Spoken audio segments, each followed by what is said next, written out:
In the name of the Father, Son and Holy Spirit. Amen.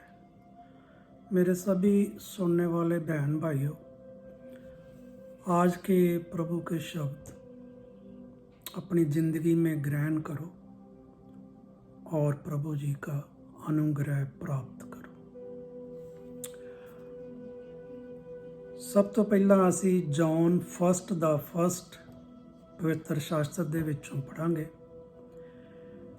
आद में शब्द था, परमेश्वर के साथ था, शब्द ही परमेश्वर था।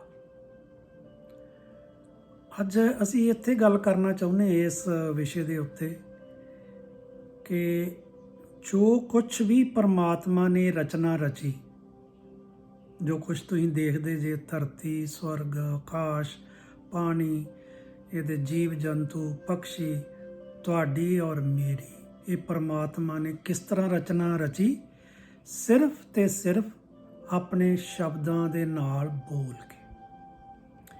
सो अज असीं ये शब्दां दी महत्ता नूं जाणांगे कि शब्दां दे विच किन्नी पावर आ, ते सानूं ਜਿਹੜੇ सही शब्द यूज़ ਅਸੀਂ ਕਰੀਏ तो ਉਹ ਕਿਸੇ ਦੀ ਜ਼ਿੰਦਗੀ ਨੂੰ ਬਦਲ ਸਕਦੇ ਨੇ।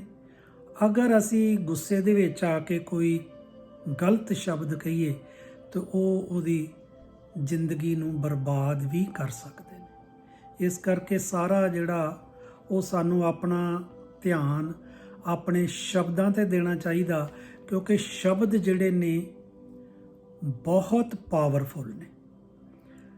ਸੋ ਇਹਨਾਂ ਦੀ ਇੱਕ ਮੈਂ ਤੁਹਾਨੂੰ ਇੱਕ ਛੋਟੀ ਜਿਹੀ ਸਟੋਰੀ ਸੁਣਾਉਣਾ ਕਿ ਇੱਕ ਲੜਕਾ ਸੀ ਤੇ ਉਹ ਸਕੂਲ ਜਾਂਦਾ ਸੀਗਾ, ਪੜ੍ਹਦਾ ਸੀ। ਇੱਕ ਦਿਨ ਉਹਦੇ ਸਕੂਲ ਵੱਲੋਂ ਇੱਕ ਲੈਟਰ ਉਹਨੂੰ ਦਿੱਤੀ ਗਈ ਕਿ ਤੂੰ ਇਹ ਲੈਟਰ ਵੀ ਆਪਣੀ ਮਦਰ ਨੂੰ ਜਾ ਕੇ ਤੇ ਦੇ ਦੇ। ਉਹ ਲੈਟਰ ਬੱਚਾ ਲੈ ਗਿਆ ਤੇ ਉਹਨੇ ਮਦਰ ਆਪਣੀ ਨੂੰ ਦੇ ਦਿੱਤੀ। ਜਦੋਂ ਮਦਰ ਨੂੰ ਲੈਟਰ ਦੇ ਦਿੱਤੀ ਤੇ ਉਹ ਦੇਖੋ ਕੋਈ ਵੀ ਲੈਟਰ ਆਉਂਦੇ ਸੀ ਸਾਰੇ ਪੜ੍ਹਦੇ ਹੀ ਆ। ਉਹਨੇ ਉਹ ਲੈਟਰ ਪੜ੍ਹੀ। ਜਦੋਂ ਪੜ੍ਹੀ ਤੇ ਉਹਨੇ ਰੋਣਾ ਸ਼ੁਰੂ ਕਰ ਦਿੱਤਾ, ਆਂਸੂ ਬਹਿ ਗਏ ਤੇ ਮਾਂ ਉਹਦੀ ਨੇ ਰੋਣਾ ਸ਼ੁਰੂ ਕਰ ਦਿੱਤਾ। ਫਿਰ ਕੀ ਹੋਇਆ? ਬੇਟੇ ਨੇ ਪੁੱਛਿਆ ਮਾਂ ਨੂੰ, ਮਾਂ ਕੀ ਇਹਦੇ ਵਿੱਚ ਐਸਾ ਲਿਖਿਆ, ਇਸ ਲੈਟਰ ਦੇ ਵਿੱਚ ਕੀ ਲਿਖਿਆ ਕਿ ਜਿਹੜਾ ਤੁਸੀਂ ਰੋਣਾ ਸ਼ੁਰੂ ਕਰ ਦਿੱਤਾ? ਉਹ ਕਹਿੰਦੀ ਪੁੱਤ ਬੈਠ, ਮੈਂ ਤੈਨੂੰ ਇਹ ਸਮਝਾਉਣੀ ਆ ਕਿ ਕੀ ਲਿਖਿਆ ਇਹਦੇ ਵਿੱਚ। ਉਹਨੇ ਉਹਦੇ ਚੋਂ ਲੈਟਰ ਦੇ ਵਿੱਚੋਂ ਪੜ੍ਹ ਕੇ ਕੀ ਸੁਣਾਇਆ ਕਿ ਬੇਟਾ ਜਿਹੜਾ ਸਾਡਾ ਇਹ ਸਕੂਲ ਆ, ਇਹਦੇ ਵਿੱਚ ਕੋਈ ਯੋਗਿਆ ਟੀਚਰ ਨਹੀਂ ਹੈਗਾ ਕਿ ਜਿਹੜਾ ਤੈਨੂੰ ਪੜ੍ਹਾ ਸਕੇ। ਕਿਸੇ ਦੀ ਵੀ ਇੰਨੀ ਯੋਗਤਾ ਨਹੀਂ ਹੈਗੀ ਕਿ ਉਹ ਤੈਨੂੰ ਟੀਚ ਕਰ ਸਕੇ। ਇਸ ਕਰਕੇ ਅਸੀਂ ਚਾਹੁੰਦੇ ਹਾਂ ਕਿ ਤੂੰ ਸਕੂਲ 'ਚ ਨਾ ਆ। ਤੇ ਮੈਨੂੰ ਇਸ ਕਰਕੇ ਰੋਣਾ ਆ ਗਿਆ ਤੇ ਅੱਜ ਤੋਂ ਬਾਅਦ ਬੇਟਾ ਤੂੰ ਸਕੂਲ ਨਹੀਂ ਜਾਣਾ ਤੇ ਕੀ ਕਰਨਾ ਕਿ ਮੈਂ ਤੈਨੂੰ ਪੜ੍ਹਾਵਾਂਗੀ। ਹੁਣ ਤੁਹਾਡੇ ਮਨ ਦੇ ਵਿੱਚ ਸਾਰੇ ਸ਼ਬਦ ਮੇਰੇ ਬੈਠ ਗਏ।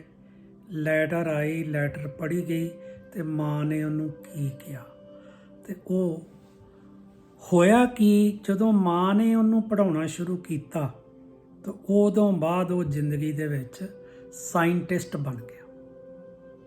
ਉਹਨੇ ਆਵਿਸ਼ਕਾਰ ਕੀਤੇ ਤੇ ਉਹਦਾ ਨਾਮ ਸੀ ਥਾਮਸ ਐਡੀਸਨ। ਤੁਸੀਂ ਸਾਰੇ ਇਸ ਚੀਜ਼ ਨੂੰ ਜਾਣਦੇ ਜੋ ਕਿ ਜਿਹੜੇ ਸਾਡੇ ਸਾਰੇ ਜਗਤ ਦੇ ਵਿੱਚ ਲਾਈਟਾਂ ਆ ਰਹੀਆਂ ਨੇ, ਬਲਬ ਬਣੇ ਲੱਗੇ ਨੇ, ਇਹ ਉਹਦੀ ਆਵਿਸ਼ਕਾਰ ਉਹਨੇ ਕੀਤਾ ਤਾਂ ਉਹ ਇੱਕ ਬਣ ਗਿਆ। ਫਿਰ ਉਹਦੀ ਮਾਤਾ ਗੁਜ਼ਰ ਗਈ। ਜਦੋਂ ਉਹ ਸੰਸਾਰ ਛੱਡ ਕੇ ਚਲੇ ਗਈ ਉਸ ਤੋਂ ਬਾਅਦ ਉਹ ਕਿਤੇ ਘਰ ਦੀ ਕੁਝ ਸਮੇਂ ਬਾਅਦ ਸਫਾਈ ਕਰਨ ਲੱਗਾ ਤੇ ਉਹਨੂੰ ਲੈਟਰ ਮਿਲੀ ਤੇ ਉਹਦੇ ਵਿੱਚ ਕੀ ਲਿਖਿਆ ਸੀ ਉਹ ਮੈਂ ਤੁਹਾਨੂੰ ਲੈਟਰ ਦਾ ਹੀ ਪੜ੍ਹ ਕੇ ਮਜ਼ਮੂਨ ਦੱਸਦਾ ਕਿ ਉਹਦੇ 'ਚ ਲਿਖਿਆ ਕੀ ਸੀ। your son is mentally deficient. We cannot let him attend our school anymore. He is expelled. ਉਹਨੇ ਕਿਹਾ ਕਿ ਤੁਹਾਡਾ ਬੱਚਾ ਦਿਮਾਗੀ ਤੌਰ ਤੇ ਉਹਦੇ 'ਚ ਬਹੁਤ ਕਮੀਆਂ ਨੇ ਤੇ ਅਸੀਂ ਉਹਨੂੰ ਸਕੂਲ ਅਟੈਂਡ ਕਰਨ ਤੋਂ ਬਜਾਏ ਉਹਨੂੰ ਐਕਸਪਰਟ ਭੇਜ ਦਿੰਨੇ ਘਰ, ਕਈ ਸਕੂਲ ਤੋਂ ਕੱਢ ਦਿੰਨੇ। ਉਹਦੇ 'ਚ ਇਹ ਲਿਖਿਆ ਸੀ। ਜਦੋਂ ਉਹਨੇ ਲੈਟਰ ਪੜ੍ਹੀ ਤੇ ਉਹ ਦੇਖ ਕੇ ਹੈਰਾਨ ਹੋ ਗਿਆ ਕਿ ਮੇਰੀ ਮਦਰ ਨੇ ਮੈਨੂੰ ਕੀ ਕਿਹਾ ਕਿ ਉਹ ਸਕੂਲ ਦੇ ਵਿੱਚ ਕੋਈ ਟੀਚਰ ਹੀ ਯੋਗਿਕ ਨਹੀਂ ਹੈਗਾ ਕਿ ਜਿਹੜਾ ਤੈਨੂੰ ਪੜ੍ਹਾ ਸਕਦਾ, ਇਸ ਕਰਕੇ ਤੂੰ ਘਰ ਦੇ ਵਿੱਚ ਰਹਿ ਤੇ ਮੈਂ ਤੈਨੂੰ ਪੜ੍ਹਾਉਂਗੀ। ਇੱਥੇ ਹੁਣ ਗੱਲ ਭੈਣ ਭਰਾਓ ਇੱਕ ਨੋਟ ਕਰਨ ਵਾਲੀ ਉਹ ਕੀ ਆ ਕਿ ਕਹੇ ਹੋਏ ਸ਼ਬਦਾਂ ਦੇ ਉੱਤੇ ਕਿ ਕਿਹੜੇ ਮੂੰਹ ਚੋਂ ਉਸ ਮਦਰ ਨੇ ਸ਼ਬਦ ਕੱਢੇ ਪਵਿੱਤਰ, ਸੱਚੇ, ਸੁਹਾਵਣੇ, ਔਰ ਉਹਦੀ ਸਾਰੀ ਜ਼ਿੰਦਗੀ ਜਿਹੜੀ ਆ ਉਹਨੇ ਤਬਦੀਲ ਕਰ ਦਿੱਤੀ। ਜੇਕਰ ਉਹ ਸ਼ਬਦ ਜਿਹੜੇ ਆ ਲੈਟਰ ਹੁਣ ਮਿਲੀ ਉਹ ਪੜ੍ਹੇ ਹੁੰਦੇ, ਕੀ ਉਹਦੀ ਜ਼ਿੰਦਗੀ ਇਸ ਤਰ੍ਹਾਂ ਹੁੰਦੀ? ਉਹ ਸਾਇੰਟਿਸਟ ਹੁੰਦਾ। ਸੋ ਇਸ ਕਰਕੇ ਅੱਜ ਤੁਸੀਂ ਵੀ ਸਾਰੇ ਭੈਣ ਭਰਾ ਇਸ ਚੀਜ਼ ਦੇ ਉੱਤੇ ਵਿਚਾਰ ਕਰਿਓ ਕਿ ਸਾਨੂੰ ਜੇ ਕਿਸੇ ਭੈਣ ਭਰਾ ਨਾਲ, ਕਿਸੇ ਗੁਆਂਢੀ ਨਾਲ, ਕਿਸੇ ਰਿਲੇਟਿਵ ਦੇ ਨਾਲ ਜਾਂ ਕੋਈ ਸਾਡੇ ਜਾਣੇ ਅਣਜਾਣੇ ਲੋਕ ਸਾਨੂੰ ਮਿਲਦੇ ਨੇ, ਉਹਨਾਂ ਦੇ ਨਾਲ ਬਹੁਤ ਸੁੰਦਰ ਸ਼ਬਦਾਂ ਦੇ ਨਾਲ ਸਾਨੂੰ ਬਾਤਚੀਤ ਕਰਨੀ ਚਾਹੀਦੀ ਹੈ। ਸੋ ਇਹ ਸਾਨੂੰ ਅੱਜ ਪਵਿੱਤਰ ਸ਼ਾਸਤਰ ਨੇ ਸਿਖਾਇਆ ਕਿ ਸਾਨੂੰ ਬਹੁਤ ਸੁੰਦਰ ਤੇ ਸਵੱਛ ਤੇ ਸੁਹਾਵਣੇ ਔਰ ਮਿੱਠੇ ਬੋਲ ਜਿਹੜੇ ਕਿ ਦੂਸਰੇ ਦੇ ਵਿੱਚ ਇਹ ਸਾਨੂੰ ਦਰਸਾਉਣ ਕਿ ਮੈਂ ਉਹਦੀ ਰਿਸਪੈਕਟ ਕਰ ਰਿਹਾ ਜਾਂ ਉਹਨੂੰ ਮੈਂ ਰਸਤਾ ਦਿਖਾ ਰਿਹਾ। ਸੋ ਇਸ ਤਰ੍ਹਾਂ ਦੇ ਪਿਆਰ ਭਰੇ ਸਾਡੇ ਸ਼ਬਦ ਜਿਹੜੇ ਨੇ ਹੋਣੇ ਚਾਹੀਦੇ ਨੇ। ਸੋ ਨੈਕਸਟ ਵਰਸ ਅਸੀਂ ਪੜ੍ਹਦੇ ਹਾਂ ਕਿ ਇਸ ਚੀਜ਼ ਨੂੰ ਮਨ ਦੇ ਵਿੱਚ ਭੈਣ ਭਰਾਓ ਪਾ ਲਿਓ ਕਿ ਗਲਤ ਸ਼ਬਦ ਜਿਹੜੇ ਨੇ ਉਹ ਦੂਰੀਆਂ ਪੈਦਾ ਕਰਦੇ ਨੇ ਔਰ ਸਹੀ ਸ਼ਬਦ ਜਿਹੜੇ ਨੇ ਸਾਡੀ ਜ਼ਿੰਦਗੀ ਬਦਲ ਕੇ ਰੱਖ ਦਿੰਦੇ ਨੇ। ਇਸ਼ਾਇਆ 41 ਦਾ 10 ਅਸੀਂ ਹੁਣ ਪੜ੍ਹਦੇ ਹਾਂ। ਇਸ਼ਾਇਆ 41 ਦਾ 10, ਤੂੰ ਚਿੰਤਾ ਮਤ ਕਰ, ਮੈਂ ਤੇਰੇ ਸਾਥ ਹੂੰ, ਤੂੰ ਭੈਭੀਤ ਮਤ ਹੋ, ਮੈਂ ਤੇਰਾ ਪਰਮੇਸ਼ਵਰ ਹੂੰ। ਤੇ ਇੱਥੇ ਹੁਣ ਪ੍ਰਮਾਤਮਾ ਨੇ ਕਿਹਾ ਕਿ ਤੈਨੂੰ ਭਈ ਮੇਰੇ ਪੁੱਤਰੋ ਔਰ ਪੁੱਤਰੀਓ, ਤੁਹਾਨੂੰ ਚਿੰਤਾ ਕਰਨ ਦੀ ਜ਼ਰੂਰਤ ਨਹੀਂ, ਮੈਂ ਤੁਹਾਡੇ ਨਾਲ ਹਮੇਸ਼ਾ ਹਾਂ। I am always with you. ਪਰਮਾਤਮਾ ਦੇ ਕਹੇ ਹੋਏ ਸ਼ਬਦ ਨੇ। ਸੋ ਇਸ ਚੀਜ਼ ਨੂੰ ਆਪਣੇ ਮਨ ਦੇ ਵਿੱਚ ਪਾ ਲਓ ਕਿ ਪਹਿਲੀ ਗੱਲ ਆਪਾਂ ਜਿਹੜੀ ਦੱਸੀ ਕਿ ਸ਼ਬਦ ਚੰਗੇ ਯੂਜ਼ ਕਰਨੇ ਤਾਂ ਉਹਦੇ 'ਚ ਕੀ ਕਹਿਣਾ, ਆਈ ਐਮ ਦੀ ਬੈਸਟ, ਕਿ ਪਰਮਾਤਮਾ ਨੇ ਸਾਨੂੰ ਆਪਣੀ ਇਮੇਜ ਦੇ ਵਿੱਚ ਬਣਾਇਆ ਔਰ ਤੁਸੀਂ ਸਭ ਤੋਂ ਬੈਸਟ ਵਰਲਡ ਦੇ ਵਿੱਚ, ਤੇ ਸਵੇਰੇ ਉੱਠ ਕੇ ਆਪਣੇ ਆਪ ਨੂੰ ਕਹਿਣਾ ਆਈ ਐਮ ਦੀ ਬੈਸਟ। ਫਿਰ ਉਹਨੇ ਕਿਹਾ ਕਿ ਤੂੰ ਚਿੰਤਾ ਨਾ ਕਰ, ਮੈਂ ਹਮੇਸ਼ਾ ਤੇਰੇ ਸਾਥ ਹੂੰ। ਫਿਰ ਤੁਸੀਂ ਦੂਸਰਾ ਸ਼ਬਦ ਕੀ ਕਹਿਣਾ, God is always with me। ਹੁਣ ਅਸੀਂ ਤੀਸਰੀ ਵਰਸ ਪੜ੍ਹਦੇ ਹਾਂ, ਲਿਊਕ 1:37, For the God nothing shall be impossible। ਮੇਰੇ ਪਿਆਰੇ ਪ੍ਰਭੂ ਲਾਰਡ ਜੀਸਸ ਦੇ ਪਾਸ ਕੋਈ ਐਸੀ ਚੀਜ਼ ਨਹੀਂ ਜਿਹੜੀ ਕਿ ਅਸੰਭਵ ਹੈ। ਦੇਖੋ, ਜਿਸ ਪਰਮਾਤਮਾ ਨੂੰ ਤੁਸੀਂ ਮੰਨਦੇ ਜੋ, ਉਹਦੀ ਆਰਾਧਨਾ ਕਰਦੇ ਜੋ, ਉਹਦੇ ਹੁਕਮਾਂ ਤੇ ਚੱਲਦੇ ਜੋ, ਉਹਦੇ ਤੇ ਵਿਸ਼ਵਾਸ ਕਰਦੇ ਜੋ, ਉਹਨੇ ਕੀ ਕਿਹਾ ਕਿ ਮੇਰੇ ਪਰਮੇਸ਼ਵਰ ਦੇ ਕੋਲ ਕੋਈ ਵੀ ਚੀਜ਼ ਐਸੀ ਡਿਕਸ਼ਨਰੀ ਨਹੀਂ ਜਿਹਦੇ 'ਚ ਇਹ ਲਿਖਿਆ ਕਿ ਅਸੰਭਵ ਹੈ। ਹਰ ਕੰਮ ਮੇਰਾ ਪ੍ਰਭੂ ਜਿਹੜਾ ਉਹ ਕਰ ਸਕਦਾ। ਸੋ ਤੁਸੀਂ ਥਰਡ ਵਰਡ ਇਹ ਕਹਿਣਾ, ਆਈ ਕੈਨ ਡੂ ਇਟ। तीसरा शब्द आपां की सिੱਖਿਆ कि आई कैन डू इट, क्योंकि परमात्मा ने सानू ये समझाती गल कि कोई भी चीज़ जिहड़ी आ वो असंभव नहीं है। चौथी वर्स असीं पढ़ांगे साम 118 दा 24। This is the day which the lord had made, कहंदा ये जिहड़ा दिन आ ये परमात्मा ने मेरे लिए बनाया खुशियां दे वास्ते। आओ हम हर्ष का अनुभव करें और राज आज आनंदित हो जाए। ये जड़ा दिन आ ये परमात्मा ने मेरे लिए बनाया वा ते सानू इहदे विच खुश होके रहना चाहिए ते आनंदित होके रहना चाहिए। ते तुसी की कहना, today is my day, today is my day. मेरे परमात्मा ने मेरे लिए अज का दिन बनाया ते मैं उहदे विच खुश ते आनंदित रहूँगा। सो इस चीज़ की अज आपां एक शिक्षा लई कि उहदे विच असीं की कर सकते हाँ कि फिलिपियन 4:13 भी एक तुहानूं पढ़ के मैं इस पवित्र शास्त्र तो सुनाउना। I can do all things through Christ which strengtheneth me, कहंदा मैं वो सारियां चीज़ां कर सकदा अपने परमात्मा दी राहीं जिहड़ी मैनूं वो दृढ़ता दिंदे आ, जो मैनूं दृढ़ करदे ने, तो वो मैं सारा कुछ कर सकदा। सो ये सानूं की आ कि वक्त जिहड़ा वो अज दा साडा अपना। भैणो भराओ, बहुत सचज्जे ढंग नाल सानूं समझाया कि अज दा जिहड़ा वक्त आ वो साडा अपना वा। चाहे तो सोना बना लो, देखो, चाहे तो सोना बना लो, चाहे सोने में गुजार दो।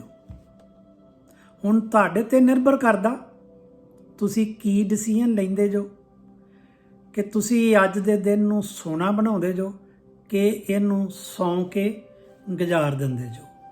सो इस करके की करना चाहिए कि सानू प्रभु दियां 5 गल्लां ते 5 वर्सां नूं याद रखना चाहिए। पहली वर्स जॉन 1:1 तुसी की बोलना, आई एम द बेस्ट।